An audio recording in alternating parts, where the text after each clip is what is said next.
প্রায় ৭০ লাখ মানুষের বাস বন্দরনগরী চট্টগ্রামে। গড়ে প্রতিদিন নগরীতে তৈরি হচ্ছে ৩,২০০ টন বর্জ্য।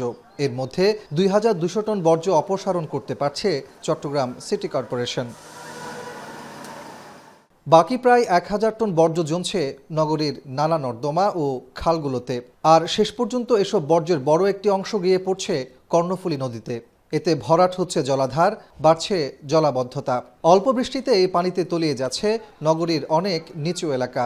দূষিত হচ্ছে পরিবেশ, বাড়ছে নাগরিক দুর্ভোগ।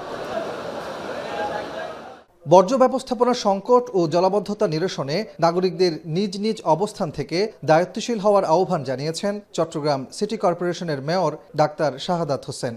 মঙ্গলবার নগরীর সার্কিট হাউসে জেলা প্রশাসন আয়োজিত পরিচ্ছন্নতা, কর্মপরিবেশ উন্নয়ন ও মশাবাহিত রোগ প্রতিরোধ বিষয়ক প্রস্তুতি সভায় তিনি এ আহ্বান জানান। নাগরিক সেবা দ্রুত নিশ্চিত করতে সিটি কর্পোরেশনের আমাদের চট্টগ্রাম অ্যাপ ব্যবহারের আহ্বান জানান মেয়র। পাশাপাশি বর্জ্যকে সম্পদে পরিণত করতে বিভিন্ন উদ্যোগ নেয়ার কথাও জানান তিনি।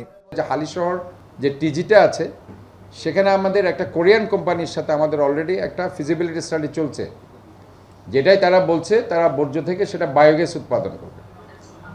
এবং আরেকটা আরফিনগর যেটা আমার টিজি আছে সেখানে আমাদের চাইনিজ একটা কোম্পানি এবং ইউকের একটা কোম্পানির সাথে আপনারা জানেন সেখানে আমাদের বর্জ্য থেকে বিদ্যুৎ উৎপাদন করার জন্য এবং গ্রিন ডিজেল উৎপাদন করার জন্য আরেকটি এমইউ আমাদের হয়েছে জাইকার মাধ্যমে।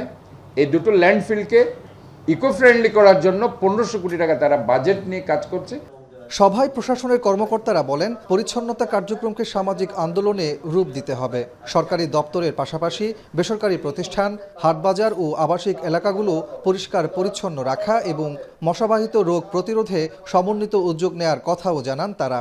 শুধুমাত্র সরকারি প্রতিষ্ঠান দিয়ে আসলে একটা জিনিসের সম্ভব না। এটা মানে মেয়র মহোদয়ের যতই ঐকান্তিক চেষ্টা থাকুক, নগরবাসী যদি এগিয়ে না আসে, তারা যদি আসলে নগরটা পরিষ্কার করতে না রাখতে চায়, একা সম্ভব না। উন্নত শহর আমরা করতে পারবো, আমরা উন্নত জেলা করতে পারবো, উন্নত জীবনযাত্রা আমরা তৈরি করতে পারবো যদি আমরা নিজেদের সেই উন্নত ধ্যান ধারণা রাখি, সেই উন্নত চিন্তা ভাবনা পোষণ করি।